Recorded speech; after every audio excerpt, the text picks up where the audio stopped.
Hello, hi, welcome to my channel, Tea Talks with Joe. Thank you for tuning in to this video. Tonight I am talking about validation. I'm talking about validation to stop validating yourself for other people approval. It's been a minute since I've been on my channel, but thank you guys for keeping up with me because your girl, I had COVID. And then my husband had COVID as well at the same time. We both are very recovering well. We're doing good. So thank you. And I apologize for the long break. But we're back in this. And thank you again for tuning in tonight. So validation is what we're talking about.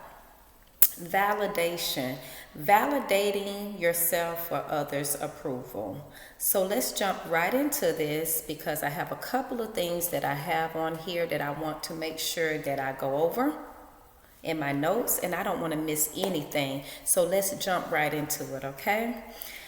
Now, the first thing I have on here is about validation. It's validating with your friends. Validating yourself when it comes down to your friends.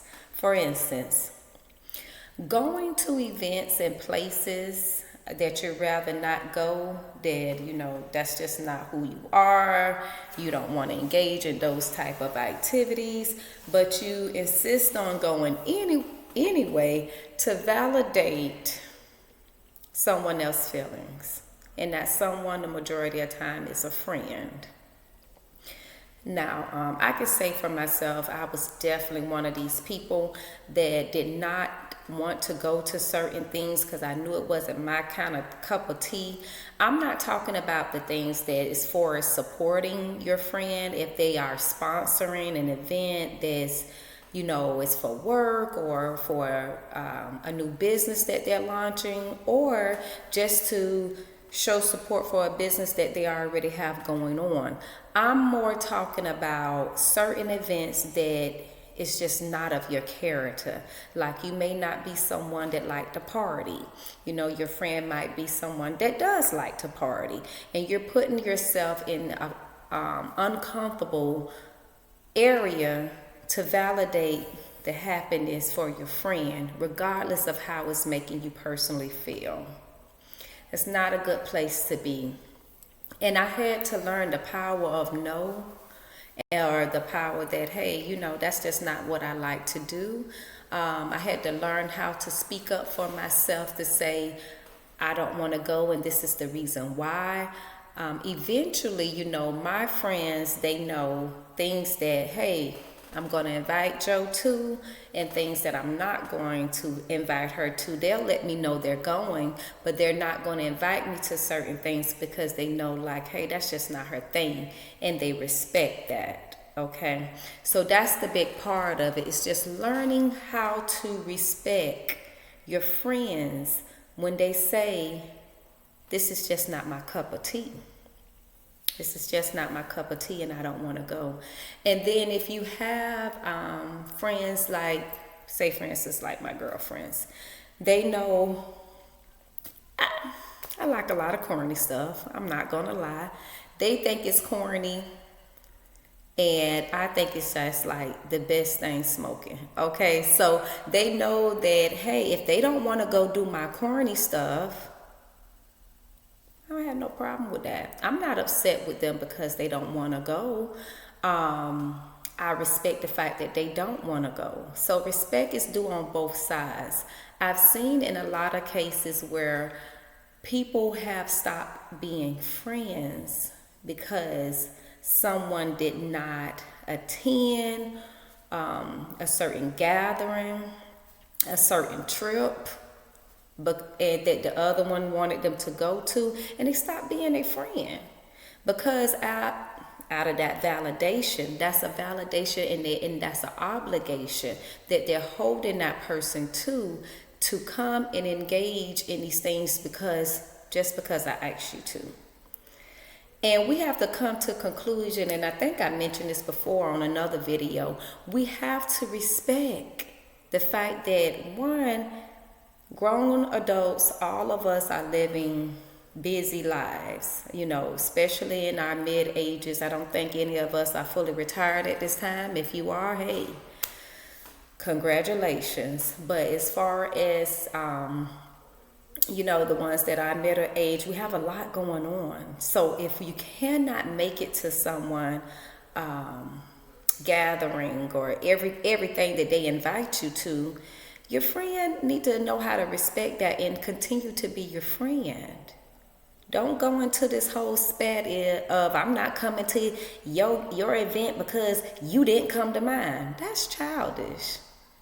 And nobody has time for that, and that's playing the payback game. Again, looking for the validation or why this person should continue to go to everything that you invite them to. So that's the first one that I have on this list of validation. The second one I have is buying out, well, we'll just say number 2. I'm reading my notes, that's why I keep saying that I have on notes. But number 2, buying out of your price range for approval of others. Okay. Now, this is a stickler because everyone, well, I wouldn't say everyone, a lot of people like to have the image, looking for that validation that people think they're this sort of a person because what they have on, the cars they drive, the homes that they live in. It's good to have those things, but don't let those things have you. A lot of people, if they can afford to live those lives, by all means do so. But there's a lot of people that are validating and getting themselves in debt trying to live those lives because they feel as if this person is doing it, I got to do it too. If this person has got this, I got to get something a little better than what they have. Even if they're not financially stable or in that financial bracket to do so, they will extend themselves, get themselves in a lot of debt to validate an image to others. You don't want to play around with that because debt follows you a long way. Debt follow you a long way. And sometimes people think like, oh, well, this new car I got is only $700 a month, but that's 700 times 12 for that year and probably for the next 7 years. Think of it that way. If you cannot financially afford or you're living right at your income that you're bringing in to pay for the $700 vehicle a month, no need to go get something because someone else have it. Cars don't bring you investments. Cars don't bring you money. So you have to be smart with your purchases. Clothes don't give you a return on investment. Unless you resell them, and then you resell them, you may get the discounted price on them, but it's not often you're going to get the full price for them. So don't be such in a rush to, get yourself or validate your image because of something else that is lacking internally to keep up with what they call the Joneses. Okay? I was telling my friend just the other day, I'm believing God for my husband and I to, do our first investment home this year. I want to flip a home and maybe get into doing more, and I told her, I said, yeah, I want a new car. I mean, I can afford a new car, but I don't want my debt to income ratio tore up either. When I go and want to purchase hundreds of $1,000s worth of property. So just putting that out there. If you're not wanting to do any type of investments and you want to blow all your money and, old folks say rob Peter to pay Paul, that's completely up to you. But I think and I strongly recommend if you have $1,500 shoes on your feet, you need to have 1,500 times another 15 in that bank account. Okay? Okay. That's just my personal opinion, to each their own, but you got to have room and make room for, my husband say, the miscellaneous. You got to have miscellaneous money. And having Gucci, Louis, and all the other Fendi, Chanel, those things are nice. I like those things too.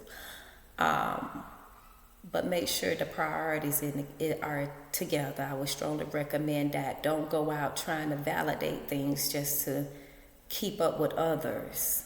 Keep up with yourself.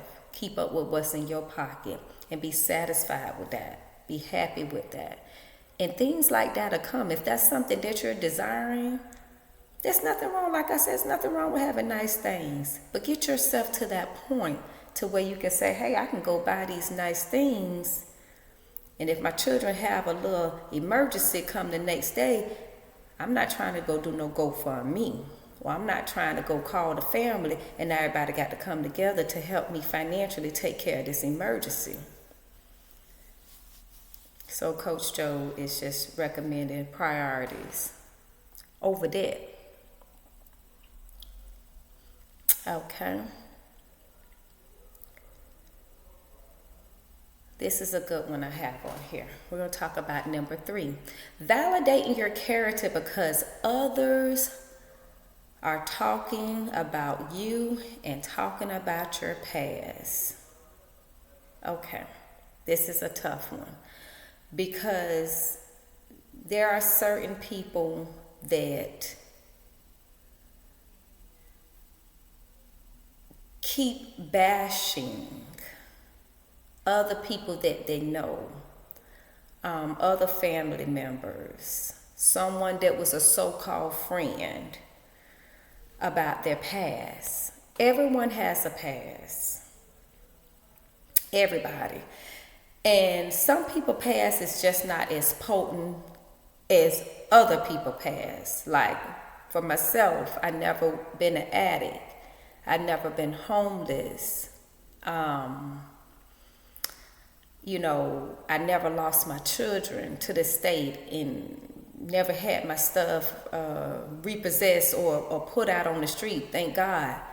But because another person has, that's not my job to keep bashing them about who they were. And even if they do or if they don't change their lives and become a better person, that's still not my responsibility to bash them. And that's where a lot of us miss it at, because we constantly want to remember what somebody was. Somebody did time. Somebody treated their children a certain type of way when they was raising them.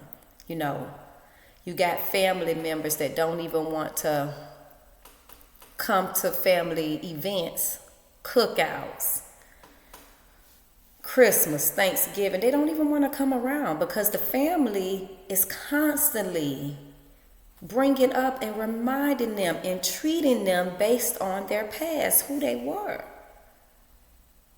And that's not a good thing, because you constantly do that in expectation for that person to keep validating that they've changed their lives.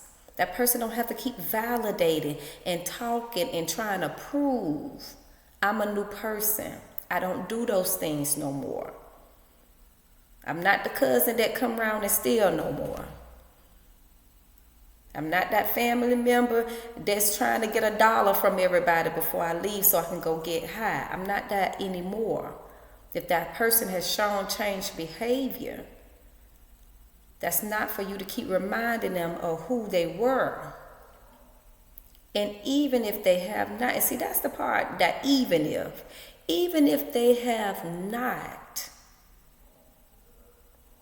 what good does it do you to beat them up about it? Now, encouraging them is different. Beating them up about it is horrible. That person gonna run back out there in them street.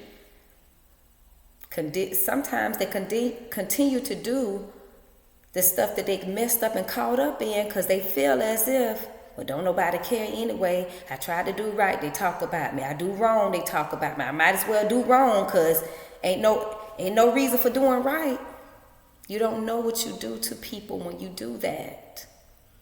And people get tired. That is a mental war that's going on.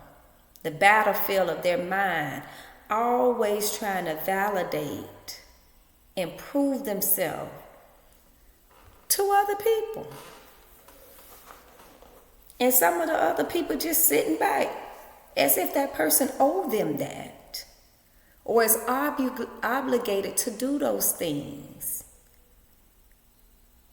So that's one thing that I think we all have to work on, because we know that family member that we see was the first thought come to our mind. And that person could have changed their life, and you still got that same thought in your mind about that person or who they were 10, 15 years ago. It's not good.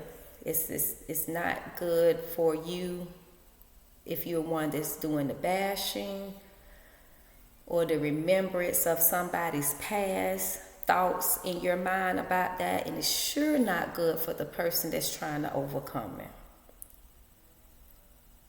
And like I was saying before, I don't know if it was on one of my other lives on Facebook, church folks got it bad.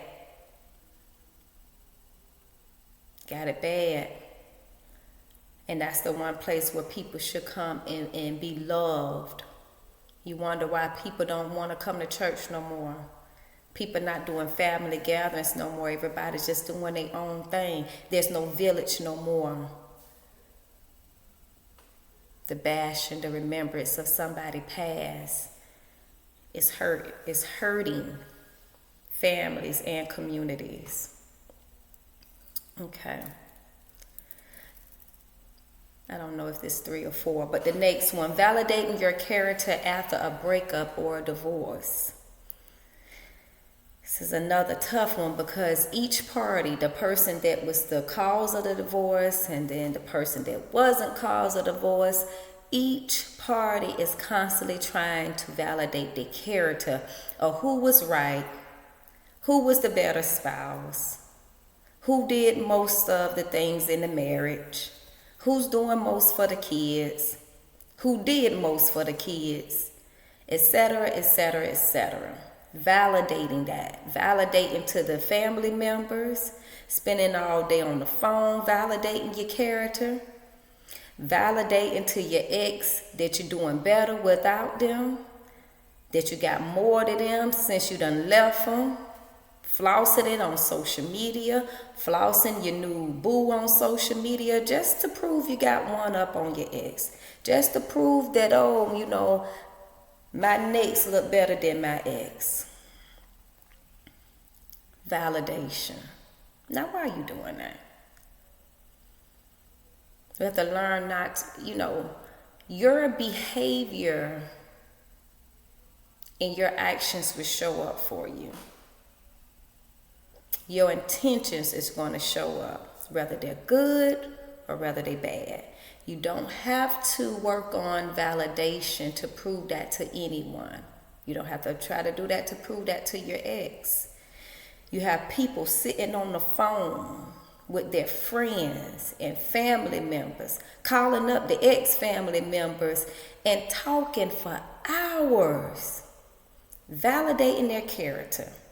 Because the ex said this, or in their intention to make them look better than the ex, spending all this time validating your character. You really have to ask yourself the purpose of that. And the majority of the time, the purpose of that is your own self-esteem, your own pride, your own patting yourself on the back, thinking you need a kudos for what went on between the two. Validation.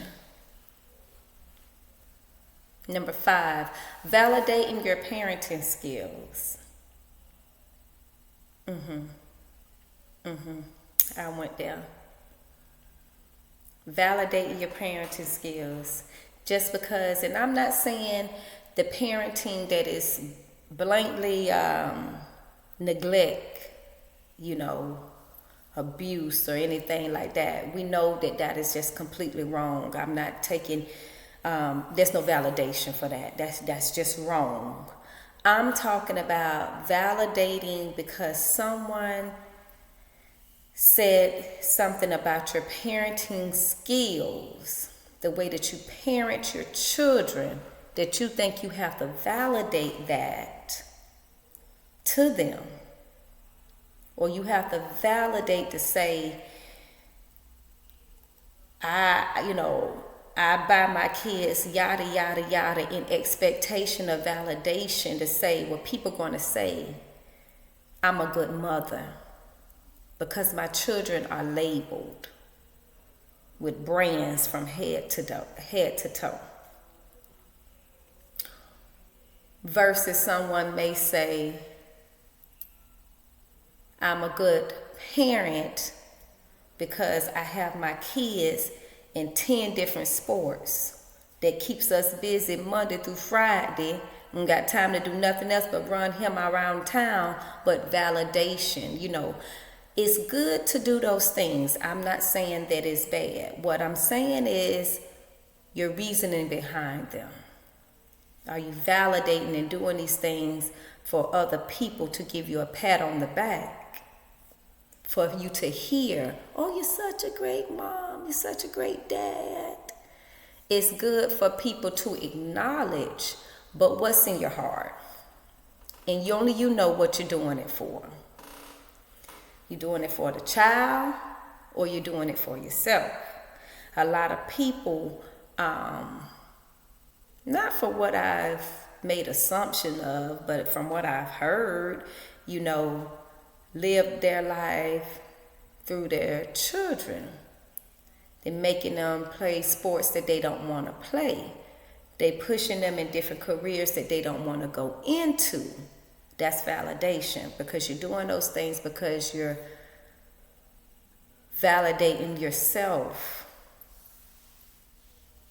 image and esteem, because you want to have your chest poked out when you say, well, my son is a doctor. Or did that son want to be a doctor? Or is that something that you push them to do as far as validating yourself? Validating your parenting skills. Okay? The next one. Talking. What I got on here? I missed my note, y'all. Hold on. Okay. Talking others to do what you're doing to validate your wrongdoing. So we don't have to go in a whole spiel about that, but I'm going to give some examples. I've seen people talk other people into going on single trips to do single things, knowing doggone 110% accurate that they're married. And they don't have no business going on these single getaways, doing single things. But see, they got the entourage with them, or they done talk somebody into going and doing it with them, so it's validating their wrongdoing. Take a little heat off me because she or he did it as well. Think about that show Love and Marriage Huntsville. And them the guys on there, they went on that trip, all of them was married. Now I don't know if it's true, I was not there, but the young lady that had the baby by the young man, I'm not going to drop any names because I don't know who may be watching this. I don't want to get sued. But She mentioned that she was, she said she's not a side piece, she's a mistress. No difference between the two, but she said that there were other women there as well with these men. Validation. Because it had to be one person idea to say, well, let's do this, we all gonna go together, because guess what? You ain't gonna be no better than me when you get caught. You got people that have done crimes. Somebody has talked them into going to rob, steal, kill. And the person that didn't even pull the trigger went to jail too. But that person with that intent to do what they were going to do brought somebody with them. Because now I ain't got to feel too bad because you did the same thing I did. Think about that Ahmaud Arbery case. The neighbor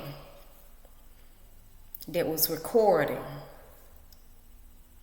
that were following them down the street. Guess what? They done called him too. We're going to get in our trucks and we're going to chase this young man down. He didn't pull the trigger, but his friends brought him along. In validation, we know we doing wrong, but you here with us too, and you just, now you're not as good as us. You just as wrong as us now. That friend went along as validation. That I'm your friend, so I'm going to go and do this thing that I know I ain't got no business doing. And caught the same charges. Okay, number 6.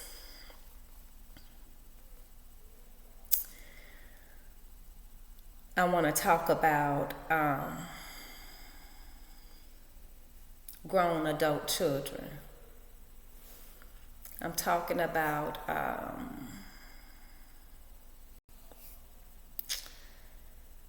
and I have to be cautious how I say this because I want to make sure I'm getting it out right, so y'all don't mind if I take my time. Sometimes I've learned to think before I speak. Young adult children.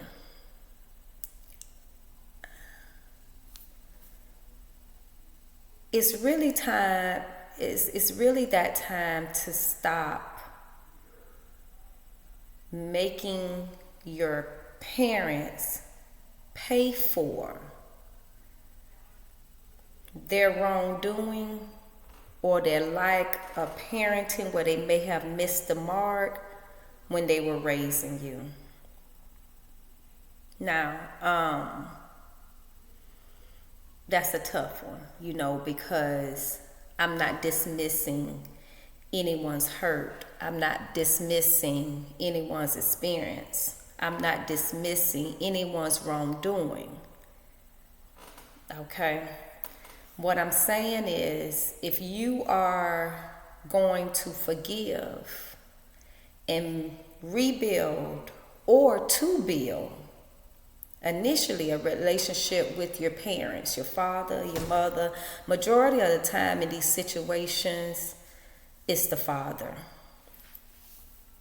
For whatever reason, the parents is not together, the mama raised the child, and their relationship with their father went separate ways because of the separation or divorce.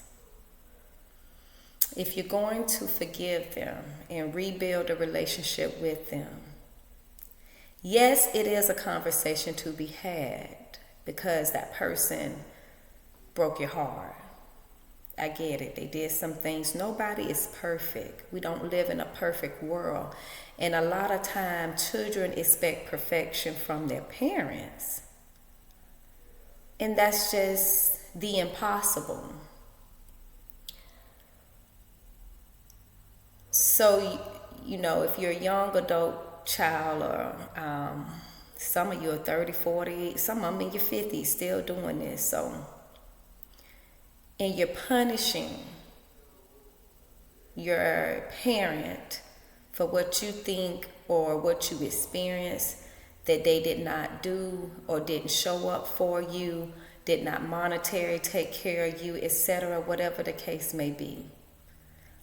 They were absent for whatever case. If you're going to rekindle the relationship, don't keep saying things like, well, you weren't there for me, so, how do you expect for me to be here for you? Or you feel as if they owe you now what they didn't do then. You have some young adult children that think that the parent owed them monetarily. You didn't do, my mama raised me by herself, so now you need to buy me a car. I need a car.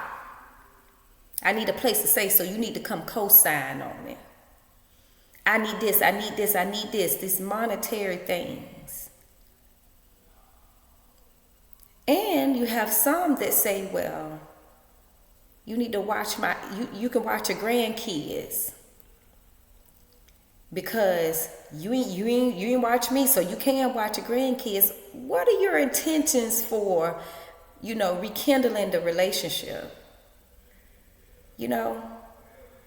That is overwhelming for that parent. You have no idea, for those that don't have children, these young adult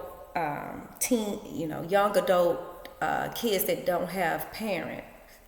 Don't have children, or even if you have children, most likely they're small. But you don't have no idea the mental stress that comes about with raising kids. It doesn't excuse any wrongdoing that a parent did. But however, it lets you know that there's no perfection. And that is not the case for you to constantly beat them up for not showing up where you needed them to be. If you're going to continue the relationship, the best thing to do is forgive and allow that person to show you a changed behavior. Okay? That's not your opportunity to daggle little things over their head, because you know they want to be there for you. And that you know in your mind that they regret for the things that they did. And now you're taking that as an opportunity for them to keep validating to you that they apologize. Where your heart at with that? Because where your heart lays, it's going to show up. And it's not good to treat anyone like that, let alone your parent. If you feel like you don't want them in your life, okay, that's fine. That's your choice. They were not there when you were a child. They did this, they did that. You forgive, or you never forgave, or you have a problem with being in the midst of them. You don't want a relationship. Fine, listen, that's your choice. Set that person free, and you go on and be free. But this is when it becomes the wrongdoing. When it becomes wrong, is when you accept that parent back in just to keep beating them up, or just to beat them up and to continuously do it because now you want them to kiss you behind because they messed up. They missed the mark. Guess what? We miss the mark every day. There's no protection. There's no perfection, We miss the mark. It's not fair. And yes, I know you're saying, well, it wasn't fair when he did me like that or she did me like that. No, it wasn't. And I'm not excusing anyone. But you know where your heart lays at. So if you're someone that, check yourself. Check yourself. Because you have your own children, or you will have your own children. You will deal with a teenage child. You will deal with a young adult child. They don't stay babies all the time. And yes, you may do things a little better than your parent did. That happened a lot. But that don't mean you were perfect. That doesn't mean that. So I always say I lost my mother at a young age. I was 32 years old and my mother didn't do everything right. And because she didn't, I suffered some consequences. You know. And of course, just like any other child, I thought that she could have did things better. But I never made her pay for that. I never made her pay for it. It would have did me no justice. Just think about it this way. What is it benefiting you to keep reminding them of reminding your parent of what they didn't do for you? What is benefiting for you? Ain't doing nothing but validating your emotions, validating the fact that you just want them to hurt because you hurt. Who wins out of that? Nobody's perfect, like I said. Allow that person to go, and you go if you don't want them in your life. But if you do,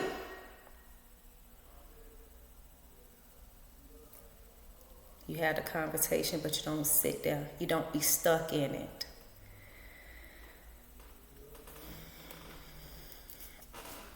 Keep on wanting them to work. And you sitting on the throne, controlling them like a remote control. Stop that. Stop that. In conclusion, validation causes confusion. Okay?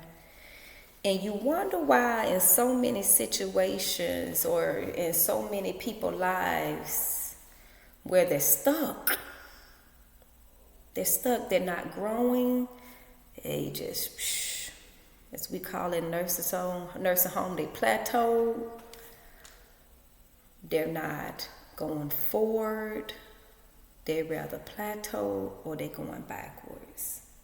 Validation, all these things that I talk about is form of validation, and it's many more examples that I can break down, but these just the ones that came to me but at that moment.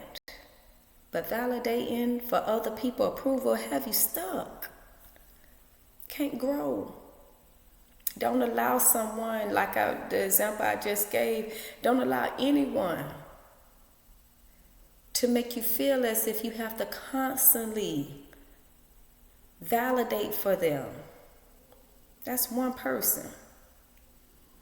If it's a group of friends, what you got, about 3, 4, 5, hey, it's millions of people in the world. Go on and grow. Meet some new people that you don't have to validate. Family.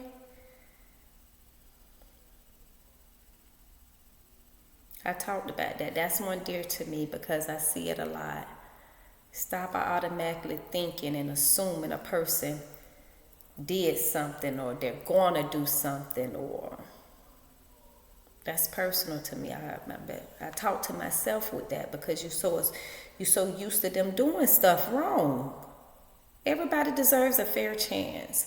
You want a fair chance, you have to let others have a fair chance. Let them show you. And if they don't, what did you lose? Nothing. You just know, hey, I know how to handle the situation going forward, but that's not the opportunity to tear them up with your mouth. Validation tonight. Don't let it confuse you. Don't let it keep you stuck. All right. Thank you. Thank you for viewing tonight. I miss speaking with you guys here on YouTube. But please make sure you subscribe. Make sure you drop your comments. Make sure you're liking my videos. And we will be together soon. I'm going to try to do another video this week.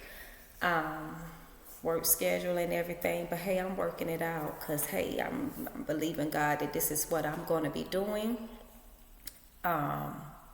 Full time. Soon. Be on the lookout for other things that I'm going to be marketing and branding on my YouTube channel. Follow me on Facebook, Jolanda Reese. Also, in my all-female group on Facebook, Tea Talks with Joe. This year, February the 16th, 2022, I am doing a Zoom. Okay, I am doing a Zoom that's called Not Your Traditional Way of Parenting. It is on the 16th of February at 8 p.m. Eastern Standard Time. You can find that flyer on my Facebook page, Jolanda Reese. Inbox me if you would like to reserve a slot to come and chat with me on Zoom.